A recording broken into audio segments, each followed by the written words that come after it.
Okay, so I'm going to show you guys how I am going to prepare my figure, which will probably look different from yours. So obviously, the first thing is drag and import your image into a PowerPoint file, which is what you're seeing on the screen right now. Then you can quickly use format crop and then be able to crop it down to the size that you like. And once you have that size that you like,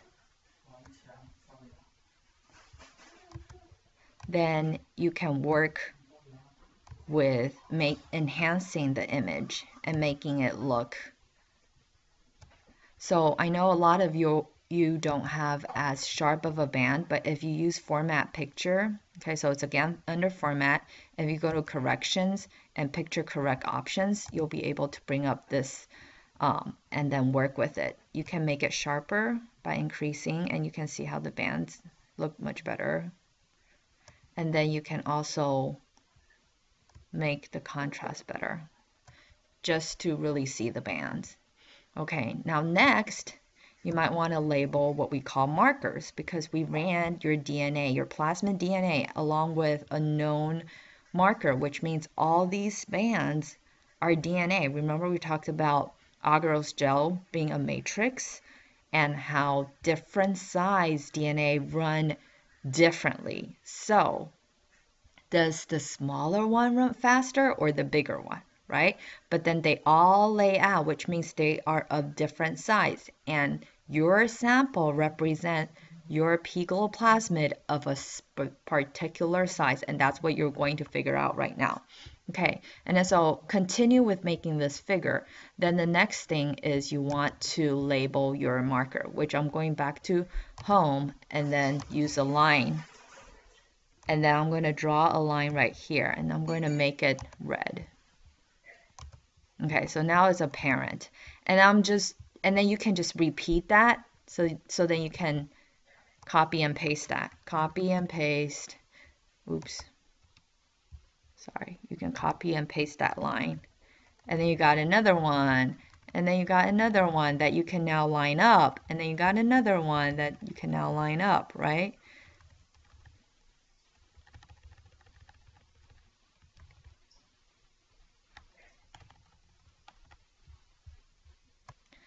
Okay, so now we started from 1, and let's say we made it into many.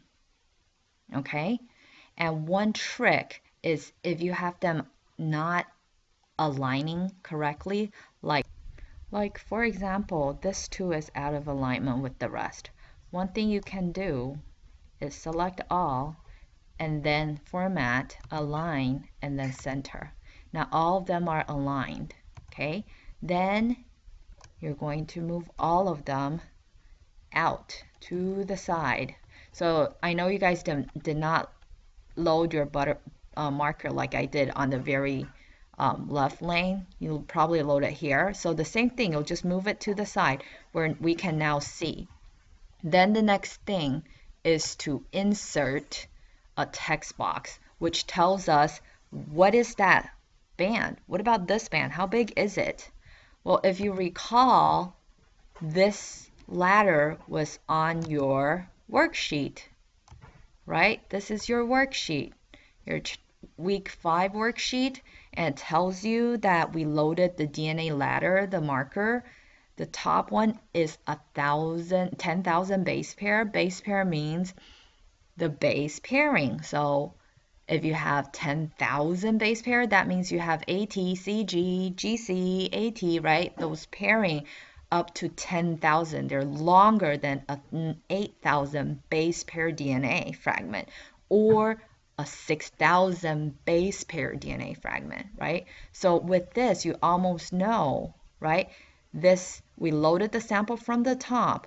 Does the smaller one run faster or the longer one runs faster, right? So this sets up the plane for what you should do for your job. Okay, so right here we see that is 10,000, which means this is 10,000, right?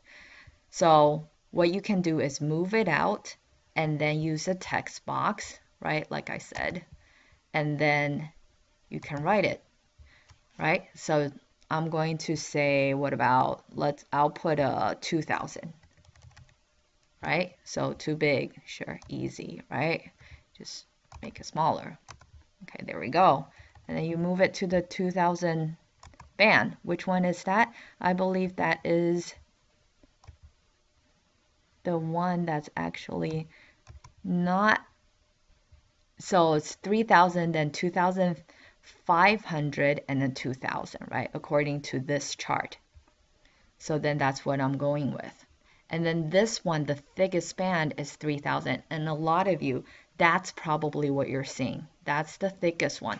So if you don't see all of the top bands, but you see this one, then that's the 3000 one. That's the most apparent one. So you're going to continue and finish labeling your marker lane. And then the next thing, what you need to do is you need to label these lanes. So this might be too big. I don't need all this loading lanes.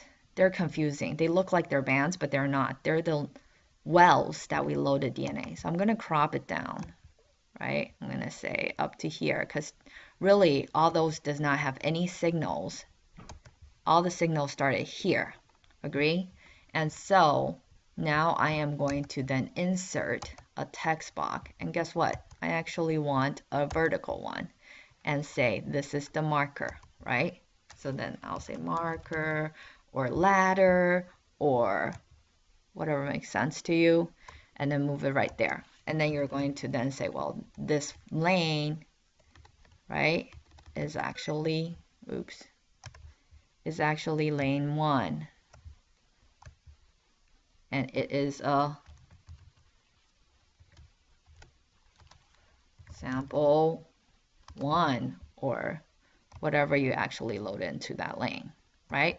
And you continue to finish that. And obviously that should be pGlo, and you should label each lane. Okay, after you finish, then that's the figure articulation. So you need to write on the side, what is this picture? Is it a picture of you? Is it a picture of your grandma? Is it a picture of your dog? Apparently not. And what is this matrix called? And that's why we gave you that Word file to read, right? To understand, how do you describe this? We spent a lot of time in lab describing it for you. What is this? We said it many times. What is this? We're running a blah blah gel, right? Like all those articulations should go into your articulation right here. You're going to type out, this is a blah blah blah blah blah, right? And then you're going to say, in lane 1 we have the marker or the ladder. In lane 2 we have the sample 1. I mean, obviously you're not going to say sample 1. You're going to say whatever you loaded in there. So you have to go back to your lab and remember, what did you load in lane 1? And then after you're done describing what's in every lane, then you're going to estimate the size of your pGlo according to the ladder. Does that make sense? So according to your ladder, how big is that? And this will be on the lab quiz that's coming up. Okay, so you will need to know exactly, how do you read this? Like, what if I have a band right here? How big is that? If I have a band right here, how big is that? How do I know how big is that? Okay, so that's what we're trying to see and assess if you understood. How does it work? How do you actually look at this gel and be able to then articulate to me what you understand? So what I'm really assessing is your ability to organize, right? And describe your result. Okay. So I know some of you will have these questions. Well, I can't really see a band in my gel. I don't know what I'm looking at. Or, well, I know some of you, my experiment didn't work. We got no signal. And, well, we do have a band for the pGlo, but the marker is not clear. So if you have all these questions, okay, and you decided that you do not want to use your gel, I have uploaded my gel. So if you go to Blackboard, now under figure 1 image, you can see Dr. Yang's gel. And yes, you may use mine and finish it like these, okay? And then you're going to pretend the first 3 lanes are what you guys loaded in your first 4 lanes, okay? And you should know what they are. And then you're just going to label all these 3 pGlo plasmid, okay? And then this is obviously the ladder or the marker.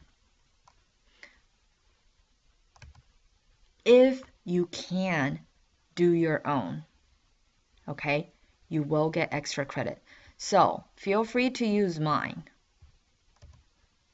But if you want to do your own, you will get extra credit, because that means you probably did a really good gel. You probably had a good marker. You probably did it all right. That's why you got clear signal that you were able to assess how big it is. And I will applaud those students by giving them bonus credits. Okay, so I really want to encourage you, and don't worry if you don't have all the bands. I want you to be fearless.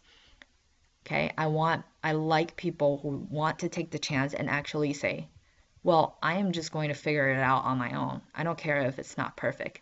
Okay, lab results are never perfect. And so that's where we always start with, is if it goes well, then everybody gets a Nobel Prize, right? But it never goes well. And so if you want to use my gel, go ahead. If you're willing to use your own and figure it out, you will get bonus points, okay? But just remember, you want to label as many marker as you're able to. If you're using your own gel, you want to label all the lanes and then articulate what you're seeing. Okay, so every other thing are still the same. Okay, that's it. Good luck.